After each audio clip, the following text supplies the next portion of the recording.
So here I am, being about as real as I can be. My book is very real.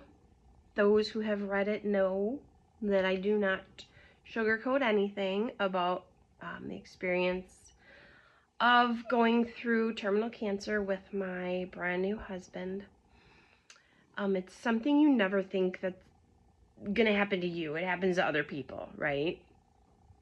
But it happened, and it blew me right out of the water.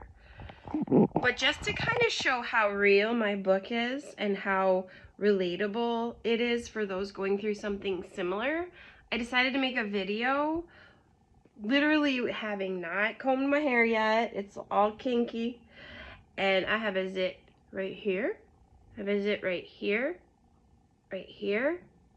Oh, and a new one coming right here. 48 years old, you'd think the zit phase would be over, and yet here we are. I've got my David by me. He's literally my comfort cat. This time of year is extremely hard. They say the first year is hard, but the second year is harder after someone passes. And I think they're right. I really do.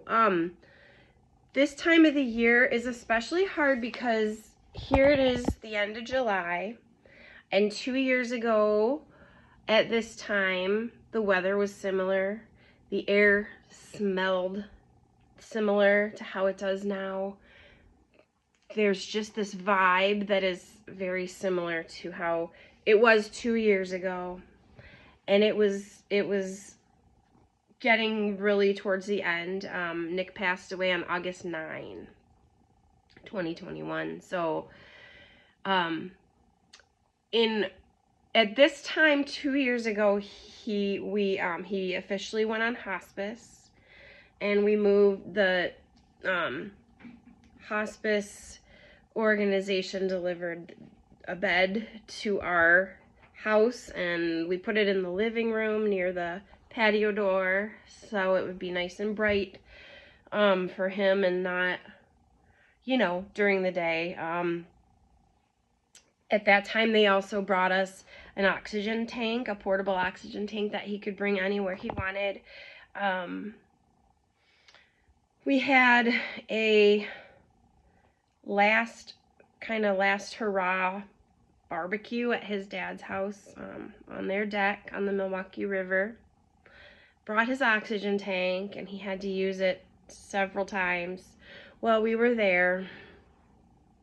And just knowing that that was our last get together with his family and my family and everyone that was able to be there was like, I can't even explain it. I can't even describe it. But if you know, you know. So then he was only at home. He was only in home hospice for about 3 days. And I came to a point where I was like, I can't be his nurse. I don't have it in me. It's not something that I can do.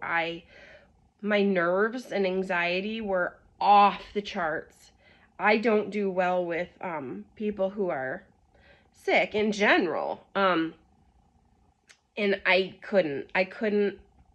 It was way out of my wheelhouse, and so I remember calling the hospice organization and saying, I can't, I'm not capable of doing this. I'm not capable of taking care of him the way he needs to be taken care of right now.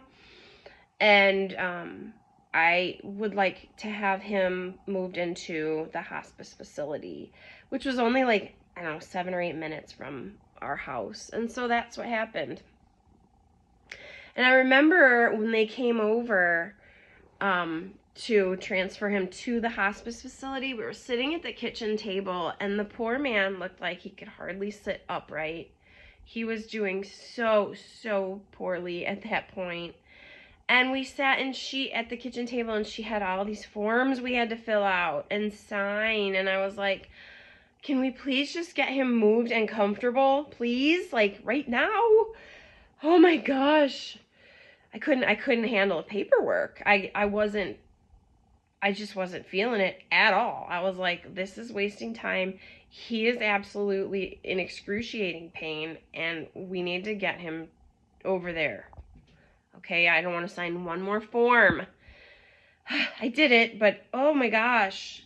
I remember wishing that the forms could wait. You know, I understand the need for all that and for signatures and all that stuff, but oh my gosh. So we got him to the hospice facility, and I remember when he got there, he sent me a text. He said, "Hi." And I was planning to come later that night after they got him checked into a room and everything, got him comfortable. And that was the last text I ever got from him. Because he only lasted about 6 days at the hospice center. So I could go on. But anyway, this time of year is so hard.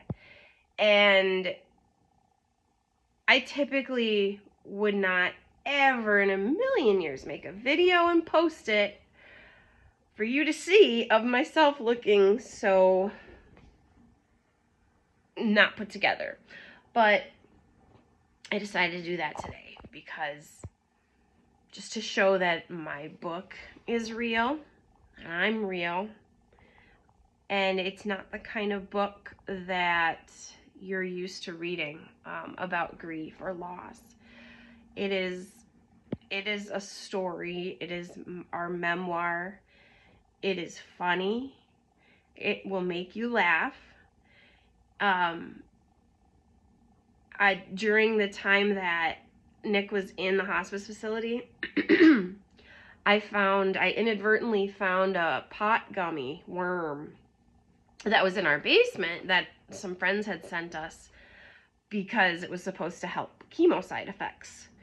And you're only supposed to Nick was only supposed to have about a quarter of a worm at a time because they were powerful.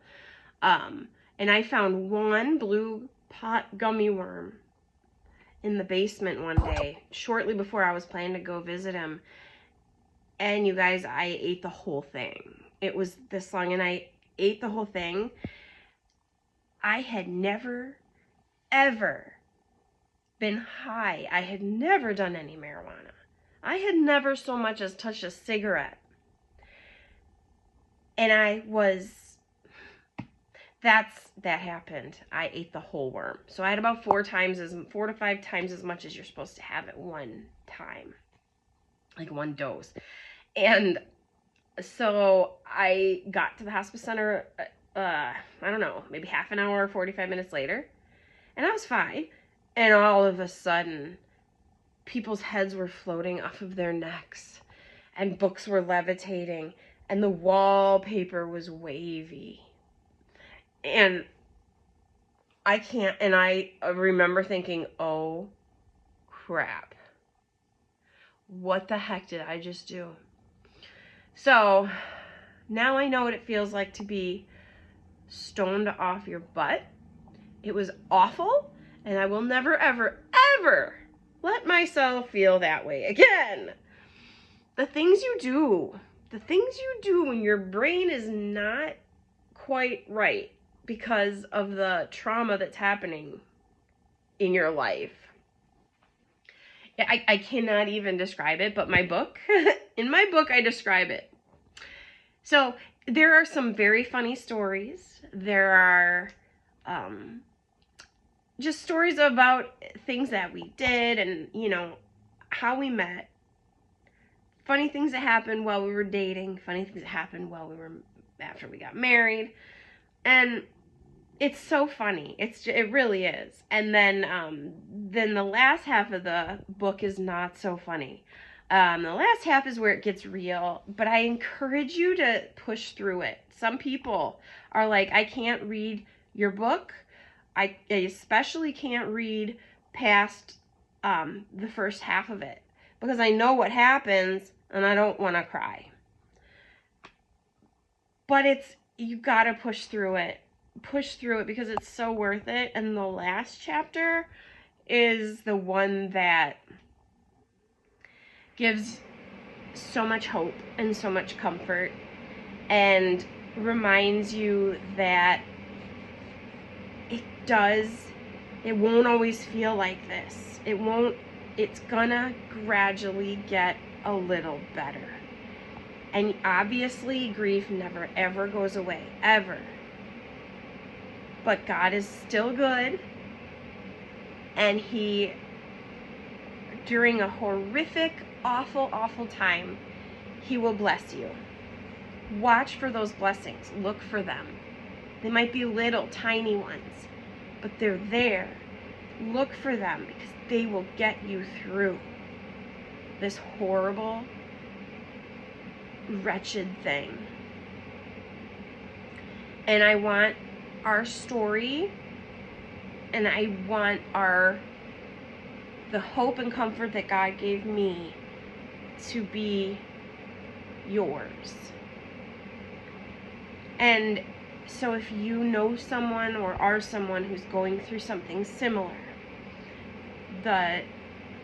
walking through a terminal illness with someone you dearly love and who you can't imagine life without, you can do it.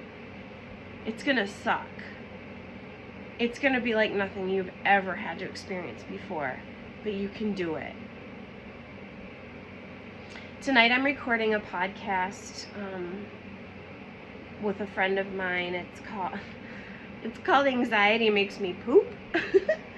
But anyway, it's a great podcast. I've been listening to it, and she asked me to be a guest on her podcast. So tonight we're going to be recording that, and I'm going to be talking really frankly about the whole experience and about my book. So anyway, I just wanted to come and chat today. In all my glamorous realness, I do clean up nice, I promise. But here we are, almost exactly 2 years after my sweet, sweet Nick passed away, just 10 months after we got married. And I'm okay. I'm okay. Sometimes I'm better than okay. So just look at me now. Not too long. But know that it gets better. Know that God is still good. He has you. He collects your tears in a bottle. You are absolutely precious to Him. And even when you're banging your fist in the air, yelling at Him, asking Him why, saying this makes no sense whatsoever, He can handle it. He's got you. He's got you, and He understands. And on the other side of it, just know that it gets better. I promise. And I hope you'll read my book. And I hope it changes your life. And I hope it changes the lives of people you know who need it. Who need that comfort. And who need to know they're not alone. So, please reach out to me if you have any questions or you just need to talk. I've been there, I've walked through it, and I can put myself completely in your shoes. And so if you need to talk, you just need to know someone's there, someone who absolutely gets it. I am here. And so please don't hesitate to reach out. Have a good day. And let's just pause for a moment to appreciate the glamour of this moment. Love you so much. Bye.